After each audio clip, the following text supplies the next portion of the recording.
Okay, ಇನ್ನು ಈ ಪ್ರಕರಣಕ್ಕೆ ಸಂಬಂಧಪಟ್ಟಂತೆ ಮಾಜಿ ಸಂಸದ ಪ್ರತಾಪ್ ಸಿಂಹ ಅವರು ಪ್ರತಿಕ್ರಿಯೆ ಕೊಟ್ಟಿದ್ದಾರೆ.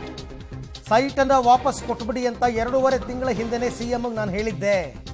ಆಗಲೇ ಸೈಟ್ ವಾಪಸ್ ಕೊಟ್ಟಿದ್ದಿದ್ರೆ ಪ್ರಾಸಿಕ್ಯೂಷನ್ ಕೇಸು ಏನೂ ಆಗ್ತಿರ್ಲಿಲ್ಲ, ಕುರ್ಚಿಯೂ ಅಲುಗಾಡುತ್ತಿರಲಿಲ್ಲ ಹೇಳಿದ್ರು ಪ್ರತಾಪ್ ಸಿಂಹ ಆವಾಗಲೇ. ಹೊಗಳು ಭಟ್ಟರು ಬಹುಪರಾಕ್ ಹಾಕುವವರನ್ನ ಇಟ್ಕೊಂಡ ಪರಿಣಾಮ ಇವತ್ತು ಮುಖ್ಯಮಂತ್ರಿಗೆ ಈ ಪರಿಸ್ಥಿತಿ ಬಂದಿದೆ. ಶ್ರೀಮತಿಯವರ ಭಾವನಾತ್ಮಕ ಕಾರ್ಡು ವರ್ಕೌಟ್ ಆಗಲ್ಲ, ಗೌರವ ವಿಶ್ವಾಸ ನೆಲಕಚ್ಚಿದೆ ಅಂತ ಪ್ರತಾಪ್ ಸಿಂಹ ಮಾಜಿ ಸಂಸದ ಅಭಿಪ್ರಾಯಪಟ್ಟಿದ್ದಾರೆ. 2.5 ತಿಂಗಳ ಹಿಂದೆನೆ ಈ 14 ಸೈಟ್ಗಳನ್ನು ಏನು ಅಕ್ರಮವಾಗಿ ಪಡ್ಕೊಂಡಿದ್ದೀರಿ ಅದನ್ನು ವಾಪಸ್ ಕೊಟ್ಬಿಡಿ ಸರ್. ಆಗ ಒಂದು ಮುಕ್ತ ಮತ್ತು ನ್ಯಾಯಸಮ್ಮತ ತನಿಖೆಗೆ ಅವಕಾಶವಾಗುತ್ತೆ, ಪ್ರಕರಣ ತಾರ್ಕಿಕ ಅಂತ್ಯಕ್ಕೆ ಹೋಗುತ್ತೆ. ನಿಮ್ಮ ಇಷ್ಟು ವರ್ಷದ ರಾಜಕೀಯ ಜೀವನವನ್ನು ಈ 14 ಸೈಟ್ಗಳು ನುಂಗಿ ಹಾಕಬಾರದು ಅಂತ ನಾನು ಸಿದ್ದರಾಮಯ್ಯನವರಿಗೆ ಸಲಹೆ ರೂಪದಲ್ಲಿ ಕಾಳಜಿಯುಕ್ತವಾಗಿ ನಾನು ಹೇಳಿದ್ದೆ. ಆದರೆ ಸಿದ್ದರಾಮಯ್ಯನವ್ರು ಕೇಳಲಿಲ್ಲ. ಇವಾಗ ಇಡೀ ಕೇಸು ದಾಖಲಾದ ನಂತರ, prevention of money laundering act ಲಾಗೂ ಆದ ನಂತರ ಈಗ ಹಿಂದಿರುಗಿಸುವಂಥ ಕೆಲಸ ಮಾಡಿದ್ದಾರೆ. 2.5 ತಿಂಗಳ ಹಿಂದೆ ಕೊಟ್ಟಿದ್ದಿದ್ರೆ ಸಿದ್ದರಾಮಯ್ಯ ಸಾಹೇಬರೇ ಇವತ್ತು ನೀವು ನಿಮ್ಮ ವಿರುದ್ಧ ಪ್ರಾಸಿಕ್ಯೂಷನ್ಗೆ ಅವಕಾಶವೂ ಆಗ್ತಿರಲಿಲ್ಲ. ಈ ಸೈಟಿಗೋಸ್ಕರ ನೀವು ಚೇರ್ನ ಕಳ್ಕೊಳ್ಳುವಂಥ ಪರಿಸ್ಥಿತಿಯೂ ಬರ್ತಾ ಇರಲಿಲ್ಲ. ನೀವು ಸೂಕ್ತವಾದಂತಹ ಸಲಹೆಗಾರರನ್ನ ಜೊತೆಲಿ ಇಟ್ಕೊಳ್ಳೋದಲ್ಲೇ ಬರೀ ನಿಮಗೆ ಬಹುಪರಾಕ್ ಹಾಕೊಳ್ಳೋರನ್ನ ಇಟ್ಕೊಂಡು ಹೋಗಿದ್ರಿಂದಾಗಿ ನಿಮಗಿಂಥ ಪರಿಸ್ಥಿತಿ ಬಂದಿದೆ.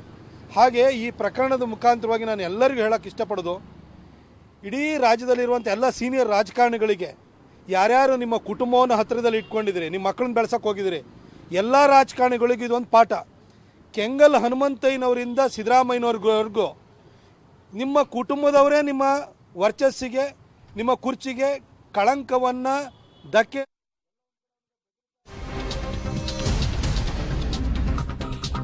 ನನಗೆ ಮೂಡಾ ಸೈಟ್ ಬೇಡ ಅಂತ ಪತ್ರ ಬರೆದ ವಿಚಾರ ಸಿಎಂ ಮೇಲೆ ಮುಗಿಬಿದ್ದಿದ್ದಾರೆ ಬಿಜೆಪಿಯ ನಾಯಕರು. ಇವಾಗ ಎಕ್ಸ್ಪೆಕ್ಟೆಡ್ ಸೈಟ್ ವಾಪಸ್ ಕೊಟ್ಟಿದ್ದು ತುಂಬಾ ತಡವಾಯಿತು, ಮೊದಲೇ ಕೊಡಬೇಕಾಗಿತ್ತು, ನಾನು ತಪ್ಪೇ ಮಾಡಿಲ್ಲ ಅಂತ ಸಿಎಂ ಹೇಳಿದ್ರು. ಈಗ ಯಾಕೆ ಸೈಟನ್ನು ವಾಪಸ್ ಕೊಡ್ತಾ ಇದ್ದಾರೆ?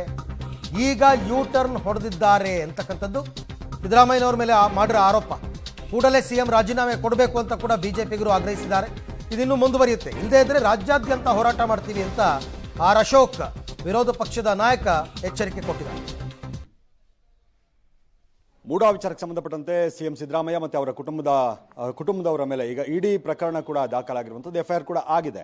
ಇದಕ್ಕೆ ಸಂಬಂಧಪಟ್ಟಂತೆ ವಿಪಕ್ಷ ನಾಯಕರಾದಂಥ ಆರ್ ಅಶೋಕ್ ಅವರು ನಮ್ಮ ಜೊತೆಗಿದ್ದಾರೆ, ಅವ್ರನ್ನ ಮಾತನಾಡಿಸ್ತಾ ಹೋಗ್ತೀನಿ.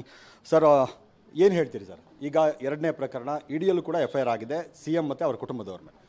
ನೋಡಿ, ಭಾಳ ಲೇಟ್ ಆಯ್ತಿದ್ದು.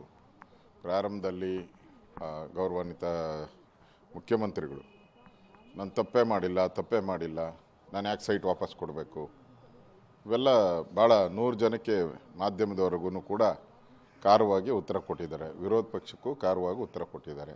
ಈಗ ಏಕಾಏಕಿ ಯೂ ಟರ್ನ್ ಮಾಡ್ತಾ ಇರೋದು ನೋಡ್ತಾ ಇದ್ದರೆ ಅಲ್ಲಿಗೆ ತಪ್ಪು ಒಪ್ಕೊಂಡಂಗೆ ಆಯ್ತು. ಈಗ ಇಲ್ಲ, ತಪ್ಪು ಮಾಡಿಲ್ಲ ಅಂದರೆ ಯಾಕೆ ಕೊಡಬೇಕು?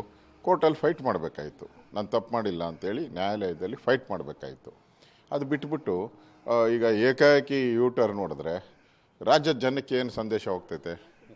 ರಾಜ್ಯದ ಜನಕ್ಕೆ ಇದು ಮಾಡಿರೋದು ತಪ್ಪು ಅಂತ ಈಗ ದಾಖಲೆ ಸಮೇತವಾಗಿ ಅವರೇ ಒಪ್ಕೊಂಡಂಗೆ ಆಯಿತು. ಸರ್, ಈಗ ಅವರ ಪತ್ನಿಯವರ ಪತ್ರವನ್ನು ಕೂಡ ನೋಡಿರ್ತೀರಿ ನೀವು. ಅವರು ಹೇಳ್ತಿದ್ದಾರೆ, ಅಂದರೆ ಇದು ನನ್ನಿಂದಾಗಿ ಈ ಥರದೊಂದು ತಪ್ಪಾಗಿದೆ, ಆ ತಪ್ಪಿನಿಂದಾಗಿ ನಾನು ವಾಪಸ್ ಕೊಡ್ತಾ ಇದ್ದೀನಿ, ನನ್ನಿಂದ ಸಿದ್ದರಾಮಯ್ಯನವ್ರಿಗೆ ಮತ್ತು ಅವರು ಇಷ್ಟು ವರ್ಷಗಳ ರಾಜಕೀಯ ಜೀವನಕ್ಕೆ ಕಪ್ಪು ಚುಕ್ಕೆ ಆಗಬಾರ್ದು ಅನ್ನೋ ಕಾರಣಕ್ಕೆ ನಾನು ವಾಪಸ್ ಕೊಡ್ತಿದ್ದೀನಿ ಅಂತ ಪತ್ರ. ನಾನು ಮಾಧ್ಯಮದಲ್ಲೂ ನೋಡಿದ್ದೀನಿ. ಅವ್ರ ಬಗ್ಗೆ ನನಗೆ ಗೌರವ ಇದೆ. ಯಾವುದೇ ಹೆಣ್ಮಕ್ಕಳನ್ನು ಈ ಥರ ವಿಚಾರಕ್ಕೆ ಬರೋವಂಥದ್ದು ಒಳ್ಳೆಯದಲ್ಲ. ನಾನು ಮುಖ್ಯಮಂತ್ರಿಗಳು ರಾಜೀನಾಮೆ ಕೊಡೋ ತನಕನೂ ಕೂಡ ನಾವು ಹೋರಾಟವನ್ನು ಮುಂದುವರಿಸ್ತೀವಿ ಅಂತಕ್ಕಂಥದ್ದು ಸದ್ಯಕ್ಕೆ ಬಿಜೆಪಿಯ ನಿಲುವು.